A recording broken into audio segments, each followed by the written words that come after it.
तांबुल बताया हुआ है, यहाँ शास्त्रों में जो तांबुल बताया हुआ है वो हेल्थ रिलेटेड है, उसमें टोबैको नहीं रहेगा। जो मॉर्निंग के टाइम पे नशे के बाद में तांबुल लेना, उसमें पूग फल रहेगा और भी प्रकृति के अनुसार औषधियाँ बताई गई, ठीक है। अब वही पूग फल और ये तांबुल को किन किन व्याधियों में नहीं किया जाना है वो भी बताया गया हुआ है। जिन मनुष्य को क्षत होगा, क्षत मतलब लास्ट में बताया था, पिछले वाले लेक्चर में बताया था लंग वाला, हाँ, उरक्षत मतलब उर प्रदेश में जो क्षत होता है, ठीक है, या क्षतकाश हो। क्षतकाश किसमें और भी कॉमन डिजीज किसमें देखी जाती है? क्षतकाश में ट्यूबरकुलोसिस में देखने को सबसे कॉमनली मिलता है, बट क्षतकाश उसको कहमत देना कि हाँ वो ट्यूबरकुलोसिस होगा, ठीक है, वो उसका एक सिम्टम है केवल, ठीक। खांसते खांसते जब लंग की सेल में इंजरी हो जाती है तो वहाँ पे क्षत हुआ, मतलब इंजरी हुई है काश के द्वारा, तो उसे क्षतकाश, ठीक है। रक्त पित्त रोगी मतलब ब्लीडिंग फ्रॉम एक्सटर्नल ऑरिफिस, अब जिसने भी नौ क्षेत्र बताए गए हैं उन सब से अगर ब्लीडिंग हो रही होगी तो भी तांबुल का सेवन मना किया गया है।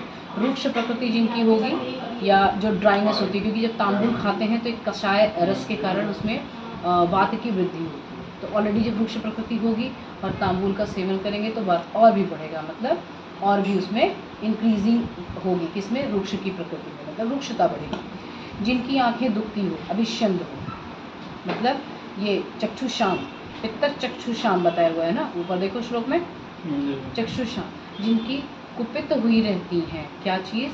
चक्षु, मतलब जहाँ पे चक्षु की भी प्रॉब्लम होगी, नेत्र से रिलेटेड दिक्कत होगी, वहाँ भी उन्हें नहीं देनी। विष मद मूर्छा से जो पीड़ित हों, एक तो विष यदि उनको कभी या फिर उस समय विष के लक्षण दिखाई दे रहे होंगे तो भी, मद मतलब गिडीनेस के चक्कर आ रहे होंगे तो भी उनको नहीं लेना, मूर्छा मतलब फेंट हो गए हैं तो भी उनको नहीं लेना है।